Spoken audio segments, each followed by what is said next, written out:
इस सदन को तैयार किया। मैं आभारी हूं उन सभी माननीय सदस्यों का,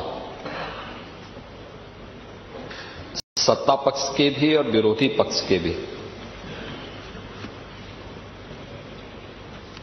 जिन्होंने इस पूरी चर्चा में भाग लिया।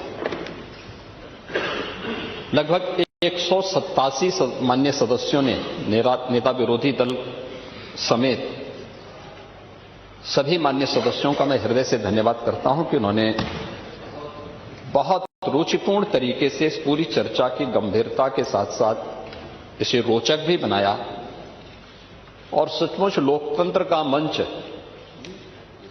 इसी गरिमापूर्ण तरीके से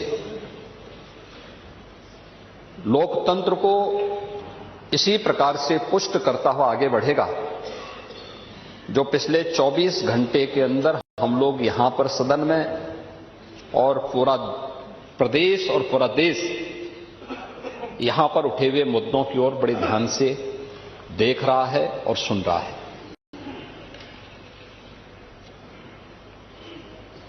हो सकता है अपनी अपनी दृष्टि, यही दृष्टि कोफ-मंडूक वाली आप लोगों की है।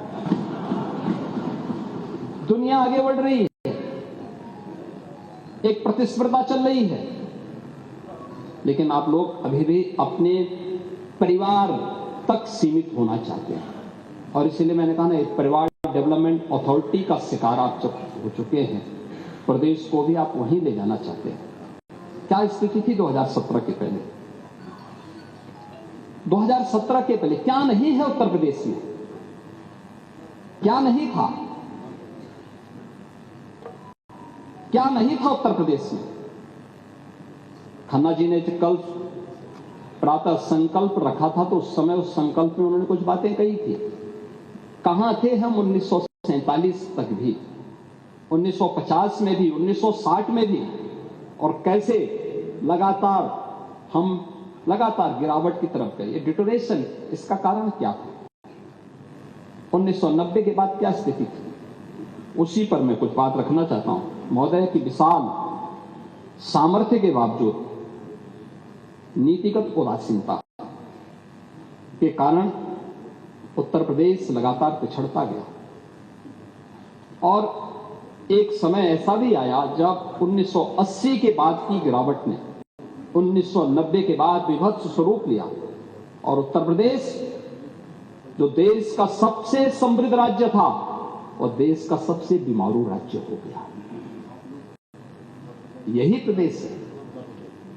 योजनाएं बनती थी, घोषणाएं होती थी, लेकिन उनमें न इच्छा शक्ति थी, न पारदर्शिता थी, न क्रियान्वयन का संकल्प ही था। बिजली, सड़क, जल, स्वास्थ्य जैसी मूलभूत सुविधाओं पर सरकार की उदासीनता, युवाओं को रोजगार नहीं, किसानों को राहत नहीं और निवेशकों को भरोसा नहीं। अपराध और अराजकता का बोलबाला था। प्लान की पीड़ा, गरीबी और इलाज के अभाव में दम तोड़ते बच्चे, क्या ये सच नहीं? इंसेफ्लाइटिस से जो मौतें होती थी, डेंगू से जो मौतें होती थी, विभिन्न गंभीर बीमारियों से जो मौतें होती थी, ये सब क्या? सरकारी नौकरियों में भ्रष्टाचार, सरकारी योजनाओं में भेदभाव, भाई भतीजावाद कल्चर यहां हावी हो चुका था। और महोदय 2017 के बाद डबल इंजन की सरकार ने कानून का राज स्थापित, अपराध और अपराधी के प्रति जीरो टॉलरेंस, उद्योगों के लिए सुरक्षित वातावरण और निवेशकों का ड्रीम डेस्टिनेशन, जल थल नभ की बेहतरीन कनेक्टिविटी, एक्सप्रेसवे, एयरपोर्ट, मेट्रो से जुड़ा किसानों के खातों में सीधे सहायता जाना, युवाओं के हाथों में कौशल और रोजगार, सरकारी नौकरी हो या लाभार्थी परक योजनाओं का क्रियान्वयन बिना भेदभाव और बिना तुष्टीकरण के, सबकी संतुष्टिकरण के। आदरणीय प्रधानमंत्री जी का मंत्र सबका साथ, सबका विकास, सबका विश्वास और सबका प्रयास, यह प्रदेश की दशा और दिशा दोनों को बदलने में एक निर्णायक भूमिका का निर्वहन की है। अब यूपी सुशासन से, अपने गुड गवर्नेंस से आज उत्तर प्रदेश की पहचान है। अब यूपी की पहचान बेहतर कानून व्यवस्था, शांति और स्थिरता के लिए है। अब यहां वैध क्रिएटर्स के लिए नित्य नए अवसर बन रहे हैं। इंफ्रास्ट्रक्चर के साथ साथ यूपी में सरकारी सोच और अप्रोच में एक सार्थक बदलाव आया है। महोदय, मैं कुछ ध्यान आकर्षित करना चाहूंगा आप सबका। 1947 स्वतंत्र भारत में जो भारत की जो जीडीपी थी, उसकी हिस्सेदारी थी, स्वतंत्रता के समय भारत का जो वैश्विक वह 2% से भी कम रह गई थी। फिर भी जनसंख्या और ऐतिहासिक विरासत के बल पर भारत दुनिया की उस समय छठी सबसे बड़ी अर्थव्यवस्था थी 1947-1950 के बाद। 1960 में भारत 10वें स्थान पर था। 1980 और 2014 के तक भारत 11वें स्थान पर गया और 2014 में देश का भाग्योदय होता है। श्री नरेंद्र मोदी जी देश के प्रधानमंत्री बनते हैं। 2014 के बाद प्रधानमंत्री मोदी जी के विजन के अनुरूप भारत की जो यात्रा आगे बढ़ी, परिणाम था 2017 में भारत दुनिया की 7वीं बड़ी 11 से 7वें नंबर पर आया, 24 में 5वें स्थान पर आया और 25 में भारत विश्व की 4थी बड़ी अर्थव्यवस्था के रूप में स्थापित हुआ। विजन डॉक्यूमेंट और विजन का मतलब क्या होता है? ये है यात्रा। आपने छठी अर्थव्यवस्था को 11वें तक पहुंचा दिया था, 11वें स्थान पर भारत को पहुंचाया था और पिछले 11 वर्ष की यात्रा में 11वीं अर्थव्यवस्था का भारत आज दुनिया की 4थी बड़ी अर्थव्यवस्था के रूप में अपनी सामर्थ्य और अपनी शक्ति का परिचय दुनिया को करा रहा है। महोदय, उत्तर प्रदेश की भी आप देखें, 1947 से 2017 के बाद 17 तक जो स्थितियां थी उत्तर प्रदेश के अंदर, बीच के कुछ कालखंडों को छोड़ दें तो शेष समय क्या स्थिति थी? 1990 के दशक में औद्योगिक इकाइयों में तालाबंदी, निवेशक हतोत्साहित था, ऐतिहासिक नगर, उपजाऊ भूमि, नदियां और श्रमबल होने के बावजूद आर्थिक रफ्तार बहुत धीमी थी। आजादी के बाद 2016-17 तक उत्तर प्रदेश की जो नेशनल जीडीपी थी, उसमें योगदान में लगातार गिरावट थी। कुल हम लोग 2016-17 में उत्तर प्रदेश की जो भागीदारी थी,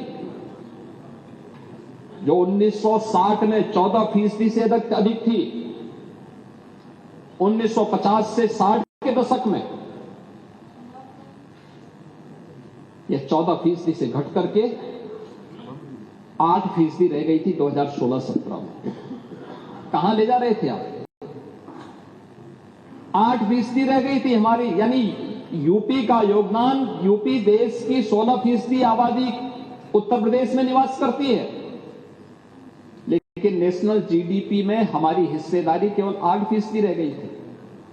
और महोदय, मुझे आज ये स्थिति थी, आजादी के समय प्रति व्यक्ति आय जो राष्ट्रीय औसत के बराबर थी, जो प्रति व्यक्ति आय राष्ट्रीय औसत के बराबर थी, 17 में यह नेशनल एवरेज का 1/3 रह गई थी, 1/3 रह गई थी। निर्यात सब कुछ होने के बाद भी केवल 84,000 करोड़ का निवेश, केवल निर्यात हम यूपी से कर पाते थे। प्रदेश का बजट केंद्रीय करों पर निर्भर हो गया था, 56% केंद्रीय करों पर निर्भरता थी।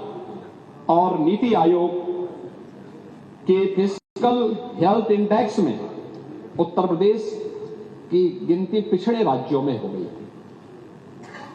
17 से 25 के बीच इन 8 वर्षों में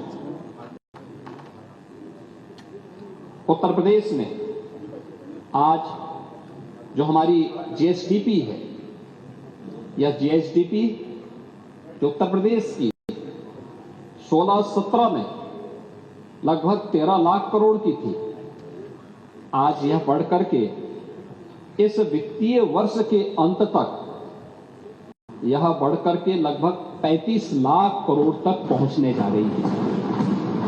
कोई तुलना है? 1947 से लेकर के 2017 तक केवल 13 लाख करोड़ की, और 2017 से लेकर के 25-26 तक हम इसे 35 लाख करोड़ तक पहुंचा रहे हैं। उत्तर प्रदेश का जीडीपी में योगदान जो केवल 8% रह गया था, 50 के दशक में जो 14% था,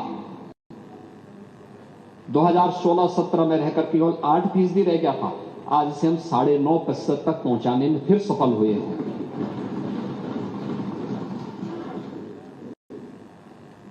चार वर्ष पिछले उत्तर प्रदेश की विकास दर, कोविड जैसी महामारी, वैश्विक महामारी के बावजूद आर्थिक विकास दर उत्तर प्रदेश की आज नेशनल एवरेज से बेहतर स्थिति में चल रही है। 15.9% की विकास दर के साथ उत्तर प्रदेश आगे चल रहा है। प्रति व्यक्ति आय 43,000 करोड़ रुपए से बढ़कर के इस वित्तीय वर्ष में 1,20,000 करोड़ तक ये पहुंच चुकी है। और मेरा यह मानना है कि उत्तर प्रदेश में संभावना है, आज हम इसको आगे बढ़ाएंगे। आज नेशनल जो पर कैपिटा इनकम है जो वह 2 लाख करोड़ की है, उत्तर प्रदेश 1,20,000 तक पहुंच चुका है। और मेरा मानना है कि उत्तर प्रदेश में संभावना है, और इसीलिए जो हमारा एक्सपोर्ट था 84,000 करोड़ से बढ़कर के 1,86,000 करोड़ पार कर रहा है, और बजट 3-3.25 लाख करोड़ से बढ़कर के 8,08,000 करोड़ इस वर्ष हम लोगों ने प्रस्तुत किया है। केंद्रीय करों पर निर्भरता 56% से घटकर के 46% रह गई है। राज्य की हिस्सेदारी भी हर एक क्षेत्र में आगे बढ़ी है। स्टेट एक्साइज 52 यानी 12,000 से बढ़कर के यह 60,000 तक पहुंचने जा रही है। और नीति आयोग के फिस्कल हेल्थ इंडेक्स में 8.9 अंकों का सुधार हुआ है। प्रदेश फ्रंट रनर स्टेट का दर्जा प्रदेश को हासिल हुआ है, और पिछले 5 वर्षों में यूपी अब बीमारू नहीं, रेवेन्यू सरप्लस स्टेट के रूप में अपने आप को स्थापित कर रहा है। अब यूपी डिजिटल स्टेट के रूप में अपने आप को स्थापित कर रहा है। जो 2017-18 में 15 यानी 16-17 तक तो स्थिति बहुत खराब थी, लेकिन 16-17-18 में हमारा जो डिजिटल लेन देन केवल 122 करोड़ का था, आज बढ़कर के यह लगभग 1400 करोड़ तक पहुंच चुका है। महोदय, जो अलग अलग सेक्टर में काम हुए हैं, अलग अलग सेक्टर में जो काम किए हैं, कृषि और संबद्ध क्षेत्रों में यहां चर्चा कर रहे थे, कृषि की नेता विरोधी दल भी कर रहे थे, हमारे जनसत्ता पार्टी के नेता श्री रघुराज प्रताप सिंह जी भी कर रहे थे, अन्य मान्य सदस्यों ने भी इसकी बात कही थी। 1947 से 2017 तक हमारे किसानों ने कठिन परिस्थितियों में पसीना बहाकर के अन्न उगाया, परंतु उत्पादकता की जो रफ्तार थी वो सीमित रही, लागत ज्यादा पड़ती थी। गेहूं, चावल, दलहन, इन सब में हमारा राष्ट्रीय योगदान बहुत थोड़े से था। सिंचाई की परियोजनाओं की आपने चर्चा की, उनकी रफ्तार बहुत धीमी थी। आप सरयू नहर राष्ट्रीय परियोजना की बात कर रहे थे। पांडे जी, ये सरयू नहर राष्ट्रीय परियोजना 1971 में बनी थी। उस समय इसकी लागत थी 100 करोड़। इसका जो डीपीआर उस समय बना था वो 100 करोड़ का बना था। लेकिन योजना जब समय पे नहीं बनती है, ईमानदारी से उसका क्रियान्वयन नहीं होता है, तो जब 2021 में डबल इंजन की भारतीय जनता पार्टी की सरकार ने इसे पूरा किया, तब तक इसकी लागत बढ़कर के हो चुकी 10,000 करोड़। कौन लोग दोषी हैं 1971 में बनी हुई परियोजना को समय पे क्रियान्वयन न करने के? इस सरयू नहर राष्ट्रीय परियोजना प्रधानमंत्री मोदी जी के विजन के परिणाम स्वरूप प्रधानमंत्री कृषि सिंचाई योजना के कारण यह योजना बन पाई और इसके कारण 14 लाख हेक्टेयर लैंड को अतिरिक्त सिंचाई की सुविधा प्राप्त हुई है। ऐसे ही अन्य अर्जुन सहायक परियोजना हो, बाण सागर की परियोजना हो, ये सभी परियोजनाएं ऐसी थी जो पिछली सरकारों के विजन के अभाव के कारण और कोई विजन डॉक्यूमेंट न होने के कारण आधी अधूरी पड़ी हुई थी। प्रधानमंत्री मोदी जी ने 2014 में आने के बाद इन सभी का क्रियान्वयन उस रूप में किया। सिंचाई परियोजनाओं की धीमी विस्तार, आधुनिक तकनीक, मार्केट से लिंक करने का कोई प्रावधान नहीं और सीधे वित्तीय सहायता किसान के अकाउंट में नहीं। पशुपालन, डेयरी और मत्स्य के क्षेत्र में योजनाबद्ध निवेश का अभाव, कृषि आधारित उद्योग सीमित क्षमता से ही चल रहे थे। लेकिन 2017 के बाद पिछले 8 वर्षों में जो कुछ भी आया है आपके सामने, पिछले 3 वर्षों में कृषि और संबद्ध क्षेत्र में विकास दर प्रदेश में 14% से अधिक था। ये डबल डिजिट में गया है। आपके समय में सिंगल डिजिट में कृषि की विकास दर थी। और याद रखना, ये भी राष्ट्रीय औसत से एक बेहतर स्थिति में है। उत्तर प्रदेश जैसे राज्य में संभावना है, क्योंकि उत्तर प्रदेश देश के अंदर सर्वाधिक सिंचित भूमि किसी के पास है तो वह उत्तर प्रदेश के पास है। सबसे उर्वरा भूमि किसी के पास है तो उत्तर प्रदेश के पास है। खेती में नई तकनीक के समावेश, अच्छी क्वालिटी के बीज और खाद की पर्याप्त उपलब्धता के फलस्वरूप जो प्रदेश का खाद्यान्न उत्पादन में राष्ट्रीय योगदान आज बढ़ करके हमारा जो राष्ट्रीय पहले सीमित जो स्थिति थी, आज वो बढ़ करके लगभग 21% खाद्यान्न उत्पादन अकेले उत्तर प्रदेश कर रहा है पूरे देश के लिए। जबकि देश के अंदर जो कृषि योग्य भूमि है, उत्तर प्रदेश के पास उसका शेयर केवल 10% है। जनसंख्या 16% है, लेकिन खाद्यान्न उत्पादन उत्तर प्रदेश से, क्योंकि प्रकृति और परमात्मा की जो असीम कृपा है, उस असीम कृपा का परिणाम हमारे अन्नदाता किसानों के परिश्रम और पिछले 8 वर्ष के अंदर किए गए प्रयास का परिणाम है कि आज उत्तर प्रदेश का इसमें योगदान देश के अंदर 21% तक पहुंचा है। 2024-25 में गेहूं उत्पादन 414.39 लाख मीट्रिक टन, जो राष्ट्रीय योगदान यानी देश के अंदर कुल गेहूं उत्पादन में 35% से अधिक है, जो देश में नंबर 1 पर है। गेहूं उत्पादन में 30 कुंटल प्रति हेक्टेयर से बढ़ाकर के आज ये 40 कुंटल को पार कर चुका है। कुछ प्रगतिशील किसानों ने 48 और 50 कुंटल पर हेक्टेयर भी पैदा किया है, लेकिन एवरेज 40 कुंटल प्रति हेक्टेयर आया है। चावल उत्पादन 219 लाख मीट्रिक टन, राष्ट्रीय जो देश के अंदर यूपी का योगदान है वह लगभग 14.7%, ये देश में अग्रणी है। गेहूं और चावल का राष्ट्रीय योगदान जो क्रमशः प्रदेश में हमारा जो था वो 30% से बढ़कर के 35% गेहूं में और चावल में 12% से बढ़कर के लगभग 14.7% तक उत्तर प्रदेश का योगदान बढ़ा है। उत्तर प्रदेश में 2016-17 से 2024-25 के बीच प्रमुख फसलों में जी औसत उत्पादन का जो वृद्धि दर है वो 42.8% है, जबकि इससे पहले 16-17 के पहले यह जो योगदान था ये मात्र 8.7% ही था। अब दलहन और तिलहन को आप देखें, दलहन और तिलहन में भी उत्तर प्रदेश ने तेजी के साथ अपने अन्नदाता किसानों के जीवन में परिवर्तन लाने का काम किया। तिलहन उत्पादन 29.2 लाख मीट्रिक टन, आज यह लगभग 7% तक यूपी पहुंचा है राष्ट्रीय योगदान में,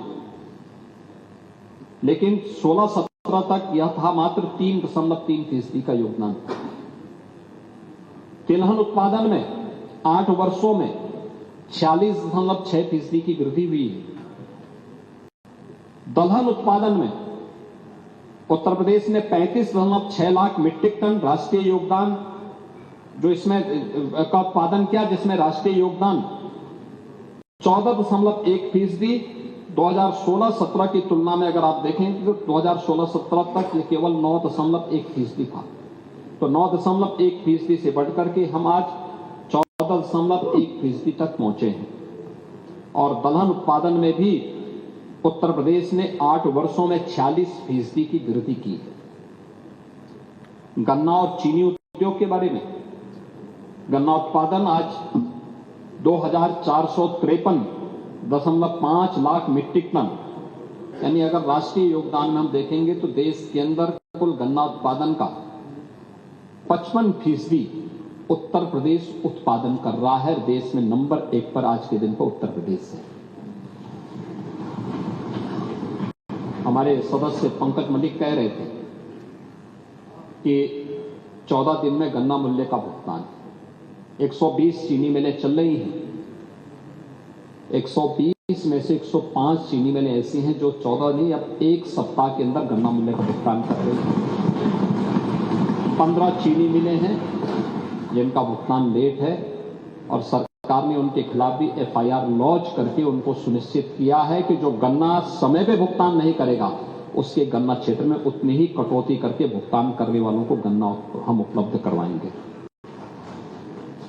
महोदय, अब तक 17 से अब तक उत्तर प्रदेश के गन्ना किसानों के पास 2,86,000 करोड़ रुपए का गन्ना मूल्य का भुगतान DBT के माध्यम से किया गया है। अगर मैं इसको 2000 से 2017 के बीच की तुलना करूं, यानी 1996 से 2017 के बीच की बात तुलना करूं, तो उससे यह 72,000 करोड़ रुपए से अधिक भुगतान किया गया है गन्ना किसानों को। केवल 8 वर्ष में, 22 वर्ष में जितना गन्ना मूल्य का भुगतान आप किए हैं उससे 72,000 करोड़ रुपए का अधिक गन्ना मूल्य केवल 8 वर्ष में उत्तर प्रदेश के अंदर हुई है। 3 नई चीनी मिलों की स्थापना हुई है, 6 पुनः संचालित हुई हैं, 38 की क्षमता विस्तार हुआ है और इसके माध्यम से 1,25,000 से अधिक युवाओं को रोजगार भी उपलब्ध हुआ है। इथेनॉल उत्पादन 2016-17 में केवल 42 करोड़ लीटर था, आज यह बढ़कर के 177 करोड़ लीटर हुआ है, जो देश में नंबर 1 पर है। ऑर्गेनिक फसलें भी, जो किसानों की आमदनी को कई गुना बढ़ाता है। आलू उत्पादन में आज उत्तर प्रदेश 40.7% का शेयर उत्तर प्रदेश का है। केला उत्पादन में 18.8% का योगदान उत्तर प्रदेश का है। सब्जी उत्पादन में 19.3% का योगदान उत्तर प्रदेश का है।